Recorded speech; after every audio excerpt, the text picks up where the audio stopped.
বিসমিল্লাহির রহমানির রহিম। আসসালামু আলাইকুম। আমি আজকে সরিষা ইলিশ রান্না করব। আমি প্যানে তেল দিয়ে দিচ্ছি।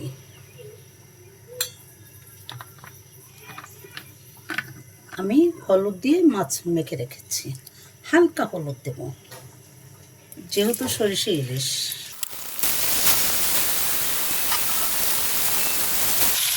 একদম হালকা ভেজে নিয়েছি।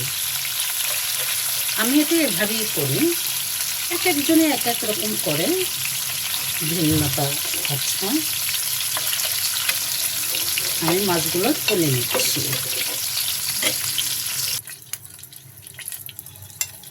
আমি পেঁয়াজ দিয়ে দিচ্ছি।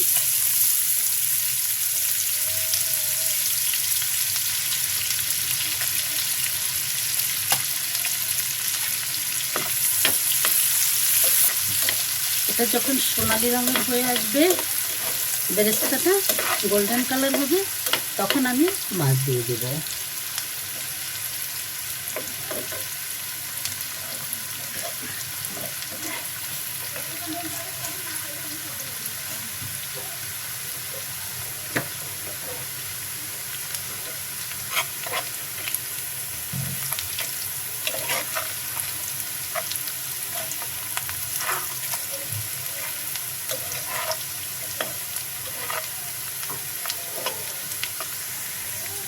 একটু গোল্ডেন কালার হয়ে আসছে, এখন আমি মাছ দিয়ে দিচ্ছি।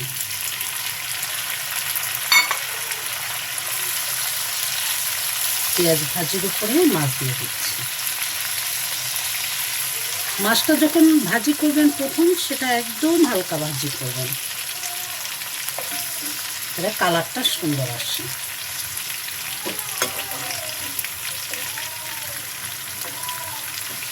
আপনারাও সুন্দর রান্না জানেন, আমি এটা বলছি আমার যেভাবে রান্না করছি সেভাবে একটু রান্না করে দেখবেন কীরকম লাগে। এই যে কাঁচামরিচ দিয়ে দিচ্ছি, এখন আমি সরিষা দিয়ে দিচ্ছি। এই যে আমি সরিষা দিয়ে দিচ্ছি।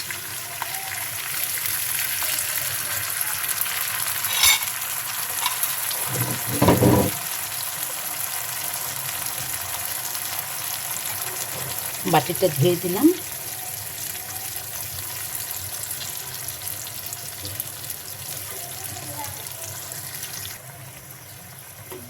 এখন এটা হতে থাকবে।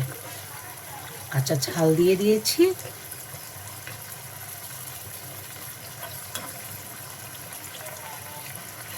তা যখন তেল ভেসে আসবে তখন আমি তুলে ফেলবো।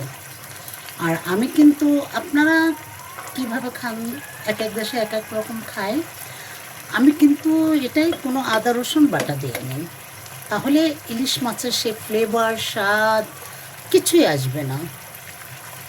ইলিশ মাছ, চিংড়ি মাছে হালকা একটু বড় গলদা চিংড়িতে আমি একটু দেই, অন্য কিছু আদা রসুন হালকা হালকা, কিন্তু ইলিশ মাছে আমি আদৌ দিই না, পেঁয়াজ ছাড়া। যখন আবার দোভাজি রান্না করে সেটা আলাদা কথা, আমি সরিষার ভিতরে আমি দিই না। আমি যখন আমি সরিষাটা পেস্ট করেছি তখন দিয়েছি, কাঁচামরিচ দিয়ে সরিষা দিয়ে আমি ব্লেন্ডার করেছি।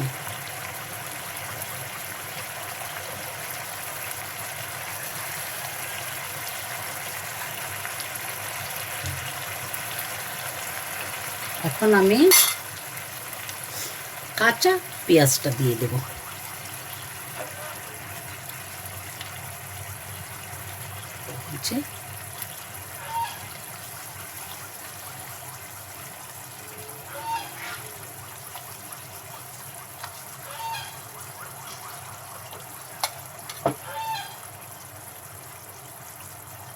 এটা আমি একদম সাদা করব, হালকা হলুদ দিয়ে ভাজি করেছিলাম, এখন একদম সাদা রান্না করব।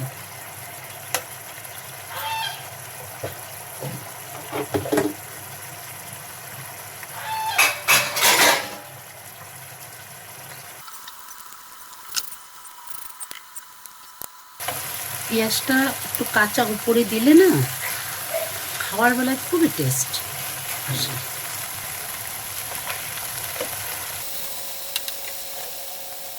একটু চেখে দেখলাম, মাশাল্লাহ অনেক ভাল লাগছে আমার কাছে।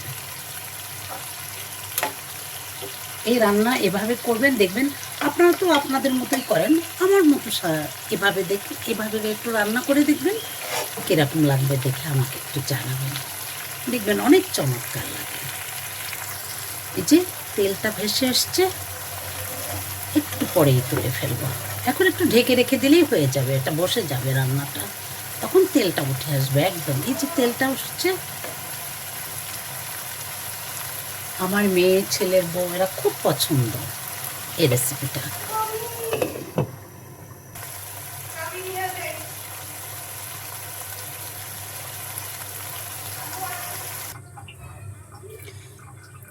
ভালো লাগলে সাবস্ক্রাইব, কমেন্ট, শেয়ার ও লাইক করবেন। আলহামদুলিল্লাহ, আপনারা সবাই ভালো থাকবেন, আমার জন্য দোয়া করবেন। আপনাদের জন্য আমি নামাজ পড়ে দোয়া করি। আসসালামু আলাইকুম।